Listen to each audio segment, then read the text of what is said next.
This is not the threshold. So this inferior status was very much part of, almost by design. There was, and feminists, people that I know and I work with, are in commissions. You know, they created a commission, the Gender Equal Society, and they tried to get the language changed in the part-time labor law, as well as for agency dispatching law, to have equal treatment. And it was they were told that they're really different issues.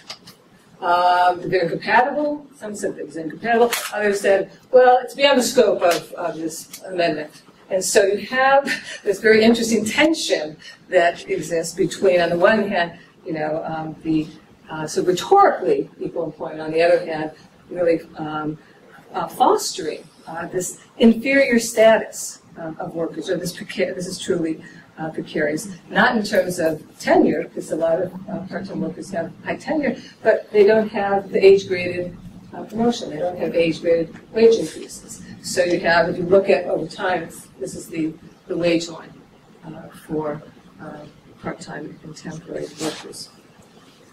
You can see there's they don't have access to paid holiday, sick leave. The whole package and bundle was part of what we associate with that corporate-centered male breadwinner reproductive argument.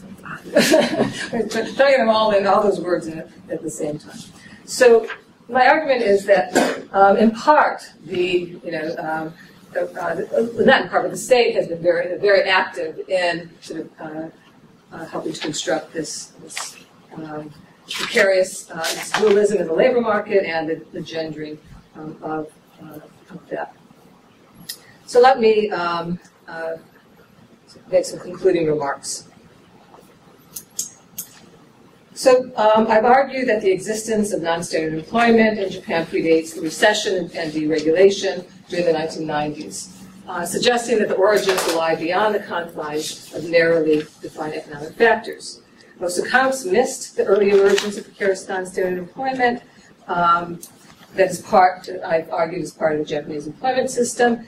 Different historical trajectories of part-time and temporary employment. Caution against generalizing claims about non-standard practices and the risk profiles. Not to say that there isn't an economic impulse behind wanting to use cheap labor. I say that they have different histories and different trajectories that, in part, the state has been very active in shaping. Part-time employment emerged as the Fordist production model encountered limits in a state-led modernization project. Once the abundant rural labor supply dried up, and the ruling Liberal Democratic Party would not countenance lowering barriers to immigration. Not until the first decade of 2000 was strict immigration relaxed in order to mobilize a low-wage temporary workforce of migrants, particularly among nurses from the Philippines, but it's a very small number. And because the thresholds are high in terms of what they need to stay in the country, in terms of learning the language and other things, that most people go home. So it's like a kind of revolving door. And it's supposed to be, it's called training. I don't know what training they're getting, but they're not getting jobs. They're being sent back to the Philippines for the most part.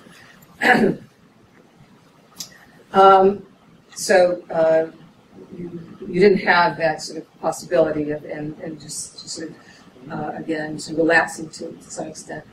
The focus on the role of deregulation has diverted attention away from earlier regulations that initially shaped the contours of precarious employment. Precariousness is not simply an outcome of less regulation, non-standard employment, but also a consequence of different treatment written into the language of regulation in the first instance, as well as the logic underwriting the mode of regulation. Though agency temporary employment flourished unabated prior to regulatory reform, the initial regulatory frame and selective deregulation made non-standard employment an attractive option to employers sequentially in different industries. While the example of Japan may be somewhat unique with respect to the language adopted in specific regulations, the case suggests that the necessity of inter-referencing regulations and policies governing production and social reproduction, to understand what are the gaps and pressure points within these different models. What we can learn for an analysis of precarious employment elsewhere is that there are particular tensions inherent in a strong male breadwinner reproductive bargain. First, the lack of a social infrastructure for caregiving affects demographic processes, often resulting in decisions delaying family formation, leading to lower fertility. You see that in Italy, and you see that in Germany as well. Second, the promise of social equality bumps up against the reality of differential treatment. So you see the sort of rising demands for real equality as opposed to symbolic equality. One thing, just to go back, the Equal Employment Opportunity Law and also adopting the part-time labor law, corporations are encouraged to endeavor, the word is to endeavor, to make the workplace a hospitable one with good working conditions. So there are no penalties, there are no real sanctions, but they should endeavor. It's a good thing. we should all endeavor to do that. I forgot to say that. So let's now return to the events of 3/11. When reeling from the disasters, Japan faces a daunting recovery effort because of the social fault lines unacknowledged by and hidden in the earlier triumphant narrative of their economic miracle.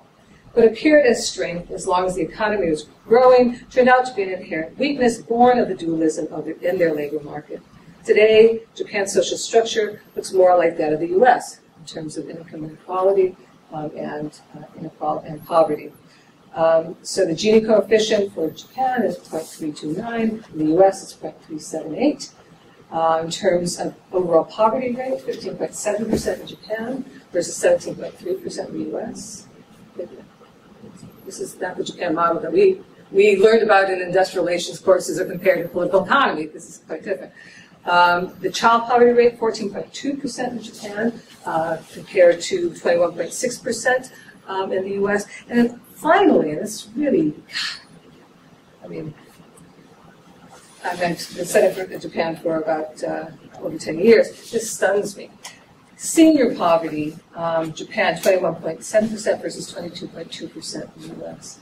I know, it's just like, so that, because that used to be the model that, you know, you have the compound families and so on, the support, but this kind of model, the reproductive bargain is one that I think in part had created some of these pressures. Politically, though, trajectories of policy development typically follow a path dependency that moves along an institutional groove. The economic crisis, coupled with the upending of the traditional hold on governance by the Liberal Democratic Party through the election of the Democratic Party of Japan, creates a possibility for policy innovation aimed at ameliorating precariousness. This raises the question of whether the occasion of the disaster will rupture former arrangements and alliances, and in doing so, enabling policy innovation. But if the fumbling response is widely reported, the days and months following the disaster are attributable to more than the inexperience of a government and the political neophytes, then it seems as if the ruling party, the new ruling party, will fall back on institutionalized relationships between political actors, economic sectors, and bureaucratic structures, stifling any impulse for change. As an indication of this, there's evidence for the continuation of typical collusion between big business and big government and the awarding of contracts to rebuild the levees. This was reported in the New York Times just on November 2nd, which was on the front page. So there's a question whether there's going to be a new sort of turning point, but it is a question. Several other questions remain to be asked. To what extent will the disaster fuel growth of the temporary help industry and other forms of precarious employment? We know that entrants into the workforce now and those who are trying to enter the labor market often find themselves in precarious employment. You find that students who used to get jobs, right, you know, the institution of education and job and that transition, which was smooth for some salary range, certainly, has broken down. So more women and men are in these positions early on, and it's unclear what the repercussions. Will this restructuring of internal and external labor markets make working life in general and jobs in particular more precarious? Will the unraveling of former employment guarantees, the three treasures, Will that create a new precarious class? I'll let you talk to Guy Stanley about that. He can answer that question for you next week. There he goes. Will precariousness mark a discrete passage in the life cycle of a worker or become a permanent wedge within the labor market? Finally, and there is a finally, non-standard employment has been associated with feminization. But recent evidence, as I've been talking about, really demonstrates that temporary employment and precariousness more generally is not singularly a woman's issue or problem. The growing numbers of men in non-standard employment compels an examination of the changing norm of the male standard work biography that until recently has been so strong. What I'm talking about is the image of the salary man. In addition, temporary workers represent the quintessential neoliberal selves who must navigate the social, cultural, and cognitive uncertainties of being socially excluded and disconnected from a fixed place of work and work group. Temporary workers now must improvise a sense of belonging in the midst of institutional uncertainty. What will be the effect on core gender and sexual identities as more men at various stages of their working lives occupy these feminized positions? What will happen to men's identities when they no longer can earn a family wage or fulfill the obligations of the male breadwinner role? As we know, the effects can lead to despair with tragic results with increasing incidence of suicide. That's all in the papers, and there's lots of talk about that and so on. Anthropologists have begun to map alternative images of masculinities among both young salarymen on the one hand and day laborers on the other. And there's some really interesting anthropological work. Young male temporary workers are creating new gender identities no longer rooted in the male breadwinner model. It was been on, though the actual division of labor in the household hasn't changed very much. So women, on average, do about 2 hours and 39 minutes of childcare to men 17 minutes. So it's more than before. So, so the division of labor, I mean, we don't know in terms of what will happen.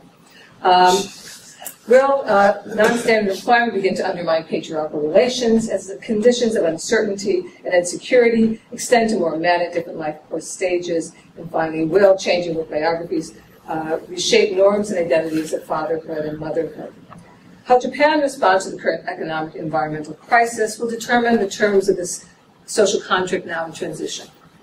Cracks were already visible in an employment system that was no longer sustainable even before the recent disaster. This recovery effort must not merely rebuild new structures and old fissures to address the consequences of the disaster, but put Japan on a new road to security, which is easier said than done.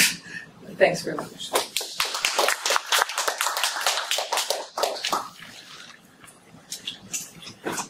Thanks, sir. Yeah, please. Great. I have to take off. I'm sorry. I got to go to Occupy. Okay. I go every night. Yeah. Okay, that's great. I'm late for that. Yeah. Okay. But they're fantastic. This is just great stuff.